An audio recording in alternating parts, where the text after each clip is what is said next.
Hello everyone, my name is Sonam Sandhu and today I am here to discuss an important topic for IELTS. As far as IELTS is concerned, there are so many students who are starting it for the first time, who are beginners. So this particular thing is for beginners and for the students who are preparing for a long time but unable to reach a desired band score. So it's better you watch the video till the end so that you get to know about each and every intricacies of IELTS. So what exactly it is? It is the Mool Mantar for IELTS. Now the way you chant that Mool Mantar in Punjabi, in a similar way, if you chant this every day 5 to 6 times, you will clear IELTS easily. I can assure you for this because I adapted this in my life during IELTS preparation and I cleared it. So what exactly is this Mool Mantar? Basically, whenever you are doing IELTS reading, listening, as well as writing, you need this particular thing. So basically it's something like you need to read the question thoroughly. After reading the question, you need to translate the same in your mother tongue, that is Hindi or Punjabi. Translate in mother tongue, empty. After this, you need to underline the controlling words. Underline controlling words, or we can call it keywords as well. So what I'll suggest, these three things are very important, are crucial in order to score good in IELTS. Because if you're unable, let's say you have an essay question with you and you have not read it well, okay, you have just gone through the question, you've started writing the answer. That's not the correct approach. What do you need to do here? You need to read the question thoroughly. Firstly, you'll read the question 2 times so that you have an idea about it. After reading it, you will translate the same in your mother tongue, which is Hindi and Punjabi. Because guys, try to understand, we are not the native speakers of English, because we have been speaking in Hindi or in Punjabi. But talking about English, it's always our second language. It can never be considered as our first language. And we are more comfortable when it comes to a regional language or our mother tongue. So it's always better if you translate the question in your mother tongue. Do you remember when we were in 6th or 7th?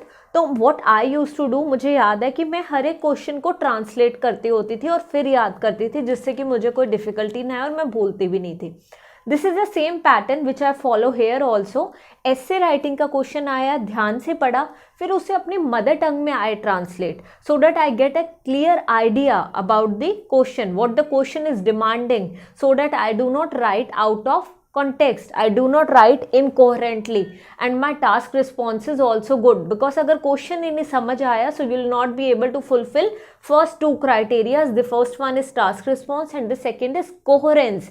So make it a point, if you want your ideas to be well connected and logical, you need to take care of this strategy. So this is reading the question, then translate in mother tongue.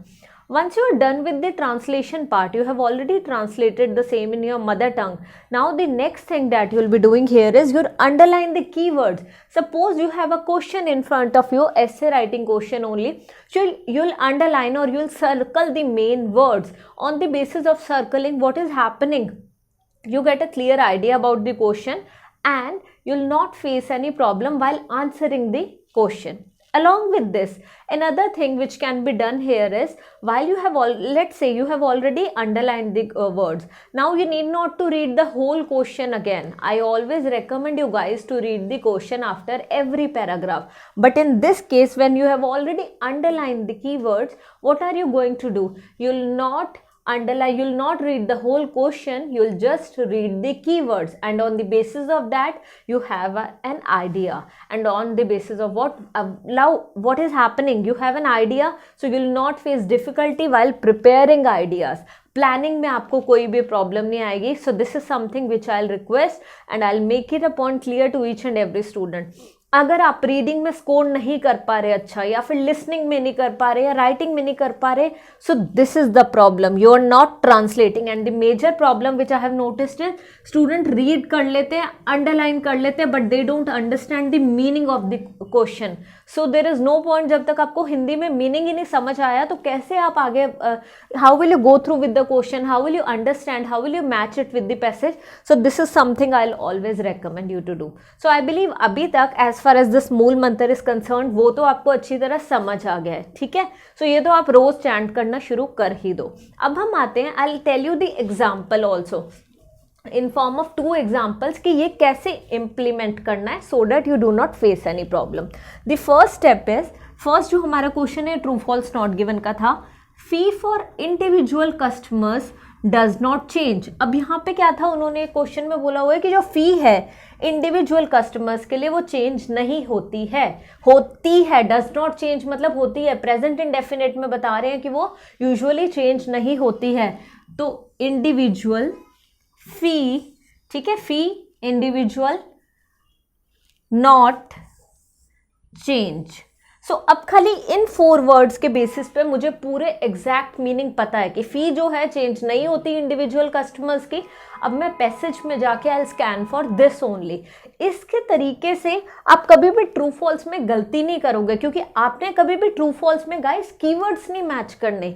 Make it a point, instead of matching the keywords in the passage, you need to, what do you need to, you need to match the meaning, that the meaning is same in the passage as well as in the question, so that you never face any problem. And I can assure you that you will do good if you start doing it.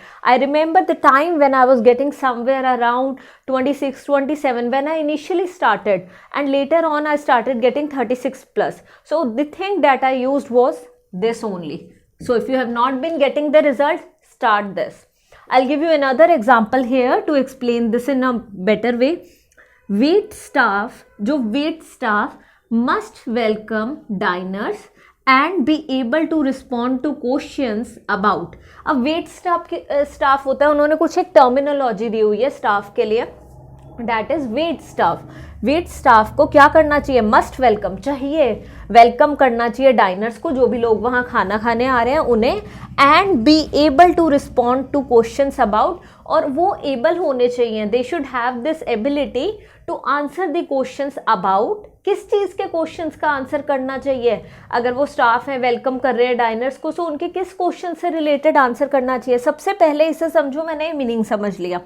अब मुझे पता है must welcome diners, wait staff एक मेरा major keyword है here, ठीक है। Able respond questions about, जब भी हमारे पास फिल इन द ब्लैंक्स आते हैं, so the word which is just before, ठीक है, और the 2 words which are just before the blank, they should be considered very important. इन्हीं के बेसिस पे आपको पता चलेगा। तो जहाँ पे उन्होंने क्वेश्चंस अबाउट बोला है तो वो मुझे पता होना चाहिए कि कहाँ पे पैसेज में, then only I can answer.